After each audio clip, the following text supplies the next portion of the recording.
విద్య వచ్చి రోహిణి గురించి నిజాన్ని బయటపెట్టడంతో నన్ను క్షమించండి అత్తయ్య అంటూ మోకాళ్ళ మీద పడి ప్రభావతిని క్షమాపణ అడిగిన రోహిణి. అసలు రోహిణిని ప్రభావతి ఏం చేయబోతుందో తెలుసుకోవాలనుకుంటే ఇప్పుడు మా ఛానల్ తప్పకుండా సబ్స్క్రైబ్ చేసుకోండి. మా వీడియోని లైక్ చేసి తప్పకుండా షేర్ చేయండి. సబ్స్క్రైబ్ చేసుకుంటేనే టీవీలో కంటే ముందుగా మీ వీడియోని మా ఛానల్లో మీరు చూడవచ్చు. విద్య అయితే ఇక బాలు వాళ్ళతో కలిసి ప్రభావతి వాళ్ళ ఇంటికి వచ్చి ఇక రోహిణి గురించి గుణ గురించి అయితే నిజాన్ని ప్రభావతికి చెప్పేస్తుంది. అది విన్న ప్రభావతి అయితే, ఏంటి నువ్వు చెప్పేది నిజమేనా? నువ్వు చెప్పింది నేను ఎలా నమ్మను అని చెప్పేసి, అవునండి నేను తన ఫ్రెండ్ని కదా, నాకు బాగా తెలుస్తాను ఏం పని చేసిందో. బాలు వాళ్ళ ఫోన్ కొట్టేసింది రోహిణినే. అది నాకు పాడేయమని ఇస్తే నేను పాడేయకుండా ఎక్కడో పాడేసాను, రోడ్డు మీద మర్చిపోయాను. అది వేరే వాళ్ళు తీసుకుని బాలు వాళ్ళకి ఇవ్వడం వల్ల బాలు వాళ్ళకి ఆ ఫోన్ దొరికేసింది. బాలు వాళ్ళు ఇక ఎవరు తీసారా అని ఎంక్వైరీ చేస్తే నేను దొరికాను. ఇక నేను ఇలాంటి పనులు చేయొద్దనుకున్నానండి, అందుకే నిజం చెప్దామని మీ ఇంటికి వచ్చాను అని ఇక విద్య అంటుంటే, ఏంటి అంటే ఇంత పని చేసిందా మా రోహిణి? అంటే ఇంత దారుణంగా ఉంటుందా? అంటే నువ్వు మలేషియా నుంచి వచ్చిందంతా కూడా అబద్ధమైన రోహిణి అని ప్రభావతి అడుగుతుంటే, లేదత్తయ్య లేదు, ఆ గుణగాడు నన్ను బెదిరించాడు, అందుకని నేను ఇలా చేయాల్సి వచ్చింది అత్తయ్య అనిక రోహిణి అంటుంటే, నువ్వు ఇంత కిలాడీవి అనుకోలేదు, నిజం చెప్పు, అసలు నీకు ఆ గుణగాడికి సంబంధం ఏంటి? ఆ గుణగాడు నువ్వు ఎందుకు బెదిరిస్తాడు? చెప్పు చెప్పు రోహిణి చెప్పు అనిక ప్రభావతి అడుగుతుంటే, ఇంకెందుకు అలాగా టార్చర్ పెడతాడు? తిను వాడి దగ్గర అప్పు తీసుకుంది, 2-3 లక్షలు అప్పు తీసుకుంది, తనది వడ్డీకి టైంకి కట్టలేకపోయింది. అందుకని మా శివగాడి మీద కోపంతో, నా మీద కోపంతో, నా ఫోన్లో వీడియో ఉందని తనకి తెలిసి ఆ వీడియోని ఎలాగైనా సరే పొందాలని ఇగో రోహిణిని వాడుకున్నాడు. ఆ రోహిణి ఏం చేసింది, తన డబ్బు కట్టాల్సిన అవసరం లేదు కదా అని నా ఫోన్ దొంగతనం చేసి తీసుకెళ్లి గుణగాడికి ఆ వీడియో ఇచ్చింది. ఇది లక్షవతి జరిగింది. ఆ వీడియో ఇప్పుడు తను గుణగాడు బయట పెట్టేశాడు. తిను అప్పు కట్టకుండా ఉంది కాబట్టి తిను సేఫ్ అయిపోయింది. అందుకే ఎవరికి ఏం తెలియలేదు తిను దొంగతనం చేసినట్టు కూడా. అదే అనుకుంటున్నాను నేను. ఫంక్షన్ హాల్లో పోయింది, ఎవరు దొంగతనం చేస్తారు? అది కూడా వాళ్ళకి రోడ్డు మీద దొరికిందంట. అసలు రోడ్డు మీద ఎలా దొరుకుతుంది చెప్పు?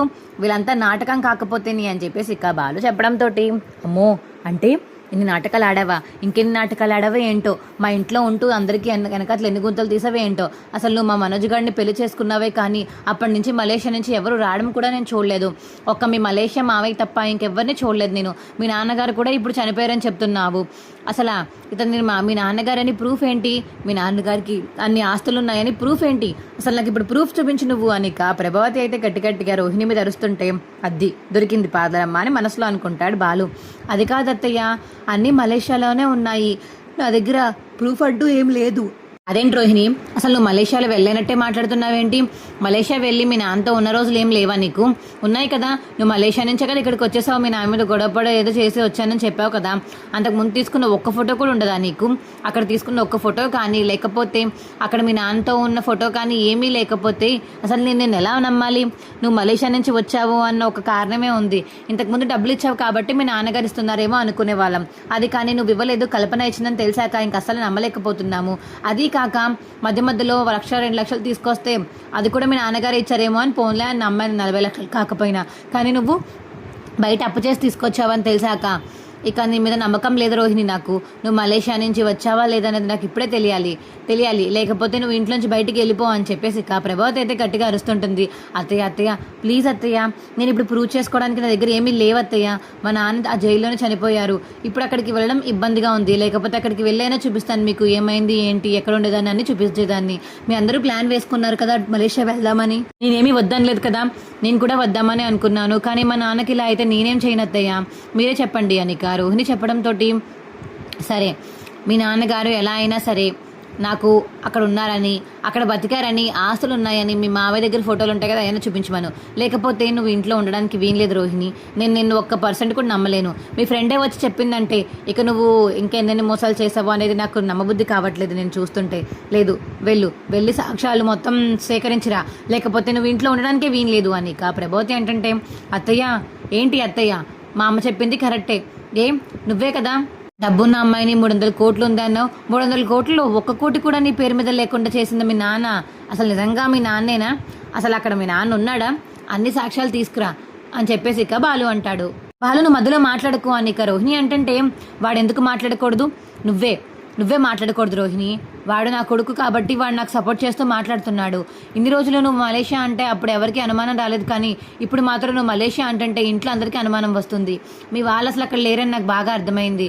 మీ నాన్న కూడా ఉన్నాడో లేడనేది నాకు చాలా డౌట్ కొడుతుంది. నువ్వు అబద్ధాలు ఆడుతున్నావన్నీ మాటల ద్వారా తెలిసిపోతుంది. ఇంకొద్దు రోహిణి, ఇంకా అబద్ధాలు ఆడాల్సిన అవసరం లేదు. నువ్వు ఇంట్లోంచి బయటికి వెళ్ళిపో అని చెప్పేసి ఇక ప్రభావతి అంటుంటే, అత్తయ్య ప్లీజ్ అత్తయ్య అని మోకాల మీద పడి ఇక క్షమాపణ అడుగుతుంది రోహిణి అయితే ప్రభావతిని. నన్నెందుకు క్షమాపణ అడగడం? నువ్వు మలేషియాలో ఉన్నట్టు నాకు ప్రూఫ్స్ చూపించి అప్పుడే ఇంటికి రా, అప్పుడే మనోజ్ గారితో ఉండు, అప్పుడే మా రూమ్లో ఉండదు. కానీ లేకపోతే అసలు నువ్వు ఇంట్లో ఉండాల్సిన అవసరమే లేదు.